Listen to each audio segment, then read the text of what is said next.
Isinapubliko na ng Malacanang ang CCTV footage kung saan makikita kung paano lumabas si Senador Bato de la Rosa sa gusali ng mataas sa kapuluan ng Kongreso noong madaling araw ng 14 ng Mayo taong kasalukuyan.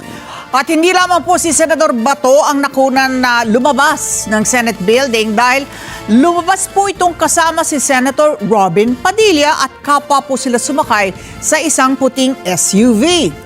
At sa kabila nito, nanindigan naman ang DILG na hindi splice ang CCTV footage na kanilang inilabas taliwas sa sinasabi ng suspendidong Sergeant at Arms ng Senado. Kunin natin ang live report ni Madeline Villar Moratillo. Mads, ano yan? Magkaiba ang kanilang mga interpretasyon sa video. Paano yan? Yes, Alex, ang ikinigiit ng Presidential Communications Office sa pamamagitan ni Yusek Claire Castro, yung pinanggalingan daw ng video na ito na inilabas nila na galing sa Philippine National Police ay nanggaling rin umano sa mga CCTV footage na nanggaling sa Senado. Yon ang sagot nila doon sa sinasabi na splice video na yan. Ang video na yan ay kahapon pa dapat na ilalabas ng PCO sa ipinatawag na press conference kahapon kasama ang Philippine National Police, DILG at ang Department of Justice. Subalit ngayong araw lamang ito na isa publiko. Inilabas na ng Philippine National Police sa pamamagitan ng Presidential Communications Office ang video kung paano umano nakalabas sa Senado noong 2:30 na madaling araw ng Mayo 14 si Senator Bato de la Rosa. Sa nasabing video na nakuha rin umano ng PNP sa Senado, makikita ang tatlong individual sa parking lot ng Senado. Kinilala ni Interior Secretary John Vic Remulla ang mga ito na sina Senator Robin Padilla, Senator Ronald Bato de la Rosa at isang hindi pa nakilalang individual. The man in white was Robin Padilla. The man in the blue jacket was Senator Bato de la Rosa. Blue jacket na cap. Yes, sir. Was Senator Bato de la Rosa. The Jane Doe is the assistant who was with them, unidentified. Sumakay-an niya ang mga ito sa isang puting SUV na pag-aari umano ni Padilla. They proceeded outside unimpeded and headed towards the Makati area as of 2:32 as caught by CCTV cameras. Sabi ni Remulla, hanggang Makati area lang ang nakuha nilang footage, kaya hindi nila tukoy kung saan pumunta ang nasabing sasakyan. Naninindigan naman si Remulla na hindi spliced ang CCTV footage na inilabas nila. Taliwas yan sa sinasabi ni Suspended Senate Sergeant at Arms Mau Aplasca. No, not at all. We timestamp naman lahat eh. So it couldn't have been spliced.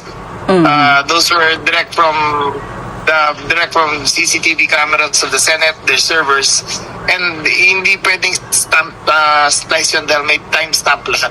Giit naman ng Malacanang, sa Senado rin naman ang galing ang mga nasabing video.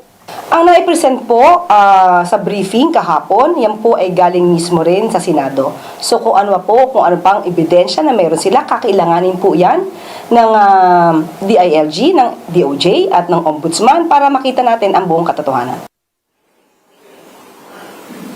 Ang nasabing video ay kasama na rin umano sa ibinigay at isinumite ng PNP sa Department of Justice. Balik sa inyo dyan, Alex. Okay, yun nga. Ano ang purpose ng Malacanang para ilabas itong video ng pagpuslit ni Senador Bato de la Rosa from Senate going out of the building? Meron bang pananagutan? Meron bang mga dapat na kasuhan kung sino man ang tumulong sa kanya para makalabas ng Senado? Alex, yung video na yan kasi kahapon ay kasama doon sa report ng Philippine National Police nang magkaroon ng press conference kahapon kasama yung DILG at saka ang Department of Justice. Hindi lang siya nailabas. Yun na sana yung dulo ng kanilang presentation. Kasama yan ng report na sinumite nila sa DOJ kahapon. Hindi lang na ipakita sapagkat hindi kasi mahanap yung particular na video na yan kahapon kung kaya hindi siya naipresenta at ngayon lang siya naibigay ng PCO sa mga miyembro ng Malacanang Press Corps. Yung patungkol naman sa pananagutan, kung meron bang pananagutan, ano yung pwedeng kaharapin ng mga tumulong kay Senator Bato para makalabas siya ng Senado, yan ay hindi sinagot ng Malacanang sapagkat pinaubayan nila yan sa Department of Justice na sila na yung may hawak ng report at nagsasagawa ng karagdagan pang pang investigasyon sa mga legal na pwedeng kaharapin ng mga tao na sangkot dito. O dahil Mads, siguro itanong mo sa ibang mga kababayan natin, ang siguro ang usual na tanong nila, bakit nyo pa pinalabas yan? Anong gusto nyong ipalabas? Parang ganon. Anong gusto ninyo? Pahihayin? Ano ba ang mga, anong purpose? Parang ganon. Di ba?